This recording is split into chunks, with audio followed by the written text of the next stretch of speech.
आज की इस वीडियो में हम घात और घातांक को समझेंगे। गणित में घात क्या होता है, इसकी पहचान कैसे की जाती है और घातांक घात से किस तरह अलग होता है। परिभाषा और उदाहरण के साथ हम दोनों को समझाएंगे, साथ ही साथ घातांक के नियम भी समझाएंगे। आइए गणित के आज की इस कक्षा की हम शुरुआत करते हैं। और अगर आप सक्षमता एग्जाम का कंप्लीट नोट्स चाहते हैं, ऑब्जेक्टिव क्वेश्चन कलेक्शन चाहते हैं, ऑनलाइन मॉक टेस्ट चाहते हैं, तो आप हमसे संपर्क करके इसे प्राप्त कर सकते हैं। 7631314948 पर कॉल व्हाट्सएप करके इसे आप प्राप्त कर सकते हैं। ये घातांक होता क्या है, घात किसे कहते हैं, आज के वीडियो में हम जानेंगे। लेकिन उससे पहले मैं कहना चाहूंगा, अगर आप दक्षता परीक्षा का कंप्लीट पीडीएफ या प्रिंटेड नोट्स चाहते हैं तो आप हमसे जरूर राब्ता करें। 7631314948 पर कॉल व्हाट्सएप करके आप पीडीएफ प्रिंटेड नोट्स हासिल कर सकते हैं। हम एग्जाम तक तैयारी कराते हैं और मुकम्मल तैयारी कराते हैं। हमारी तैयारी आपकी परीक्षा की सफलता के लिए सफिशिएंट है। आइए बगैर किसी देरी के वीडियो की शुरुआत करते हैं। सबसे पहले हम जानेंगे घातांक क्या होता है, घात किसे कहते हैं। कोई भी संख्या है उस पर घात लगाना, घातांक लगाना, ये एक गणितीय संक्रिया है। गणित में यह प्रक्रिया बार बार दोहराई जाती है, जिसमें किसी संख्या को लगातार अपने से 2 या अधिक बार गुना किया जाता है। जितनी बार गुना किया जाता है वह उस संख्या का घात कहलाता है। घात को संख्या के ऊपर दाहिनी ओर थोड़ा हटाकर लिखा जाता है। आप देख पा रहे होंगे यहाँ हमने 6 पे पावर 4 लिखा है। यहाँ पर जो है 4 घातांक है, 6 आधार है। इसको हमने दाईं ओर थोड़ा हटाकर ऊपर लिखा। घातांक का उपयोग जो होता है वास्तविकता में बड़ी संख्या को व्यक्त करने के लिए किया जाता है।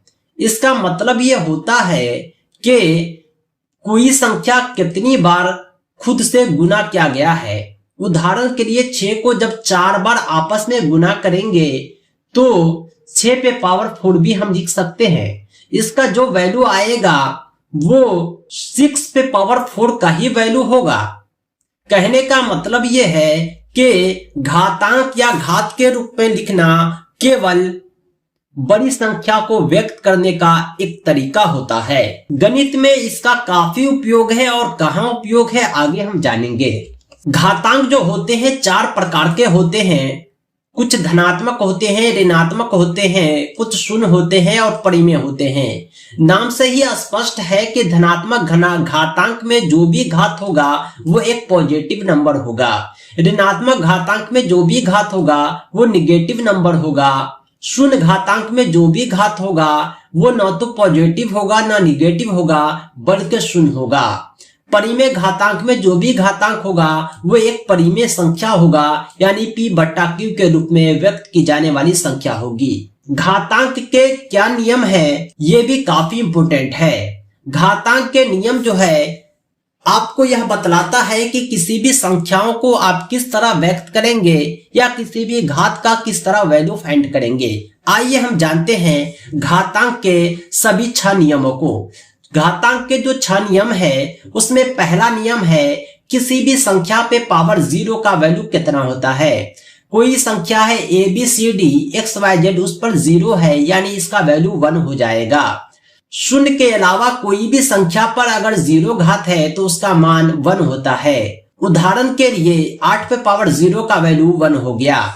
घातांक का जो दूसरा नियम है किसी भी संख्या पर ऋणात्मक पावर यानी ऋणात्मक घात -m है तो उसका वैल्यू क्या होगा। अगर किसी संख्या पर घात ऋणात्मक है तो घात को हम पहले धनात्मक करेंगे, उसके बाद 1/, ऊपर लिख देंगे, यानी अंश हर बन जाता है और अंश में 1 आ जाता है।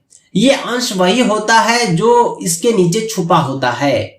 किसी भी परिमेय संख्या के नीचे 1 छुपा होता है, ये बात आपको पहले से पता होगा। उदाहरण के लिए 3 पे पावर -3 है, इसका वैल्यू आपको फाइंड करना है तो आप इसे 1/3 पे पावर 3 लिख सकते हैं। आप आसानी से 1/27 वैल्यू फाइंड कर पाएंगे। घातांक का जो तीसरा नियम है इसमें सेम आधार वाली लेकिन अलग अलग घात वाली 2 संख्याओं को आपस में जब गुना किया जाता है तो इसके घात आपस में जुट जाते हैं। गुना में पावर जुटता है, यहाँ पर घात सेम था इसलिए पावर जुट गया, 2 3 5 हो गया।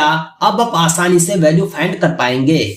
अगर किन्हीं ऐसी दो संख्या जिसका मूल समान है लेकिन घात अलग है उन्हें गुना किया जाता है, अगर उन दोनों संख्याओं को गुना किया जाता है तो उसकी घात का योग हो जाता है। घातांक का जो चौथा नियम है इसका ठीक उल्टा है। इसमें संख्या जो है गुना के रूप में न होकर भाग के रूप में है, लेकिन शर्त सेम है कि मूल समान है, आधार समान है, घात अलग है। ऐसी स्थिति में घात जो है आपस में घटा दिए जाते हैं। आप उदाहरण में देख पा रहे होंगे, दो जो आधार था समान था और घात एक का 5 था दूसरे का 3 था। जब भाग देते हैं तो 5 में से 3 को घटा देंगे यानी 2 घात आएगा, 4 प्राप्त होता है। घातांक का जो 5वां नियम है इसमें घात जो है घात वाली संख्या के ऊपर होता है, यानी दोनों घात आपस में मल्टीप्लाई हो जाते हैं।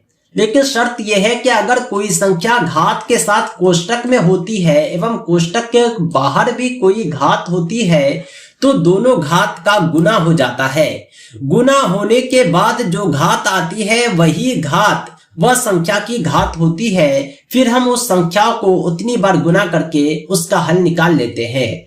2 पे पावर 2 का होल पावर 3 था तो यहाँ 2 पे पावर 6 आता है। यह 6 जो है दोनों घात को आपस में गुना करने पर हासिल हुआ है। हमने 2 पे पावर 6 को प्राप्त करने के लिए 2 गुने 6 बार आपस में इसे हम गुना करते हैं तो 2 पे पावर 64 प्राप्त होता है। जो घातांक का छठा और आखिरी नियम है उसमें घात जो है एक परिमेय संख्या है, जो हम घात के प्रकार में आपको पढ़ाए थे। a पे पावर m बटा n है तो ऐसी स्थिति में n रूट a पे पावर m हो जाएगा। कहने का मतलब यह है कि इसका हम वर्गमूल निकालेंगे, घनमूल निकालेंगे, उसके बाद उसका स्क्वायर करेंगे। यहाँ 64 पे पावर 2 बटा 3 था तो n का वैल्यू यहाँ पर 3 है तो इसलिए हमने 64 का घनमूल निकाला, उसका स्क्वायर किया। 64 का घनमूल 4 होता है, 4 का स्क्वायर 16 होता है, जो सही आंसर आता है। तो दोस्तों आज के लिए इतना ही। कंप्लीट तैयारी के लिए विशिष्ट शिक्षक सक्षमता परीक्षा कंप्लीट नोट्स के लिए आप हमसे जरूर संपर्क करें 7631314948 पर।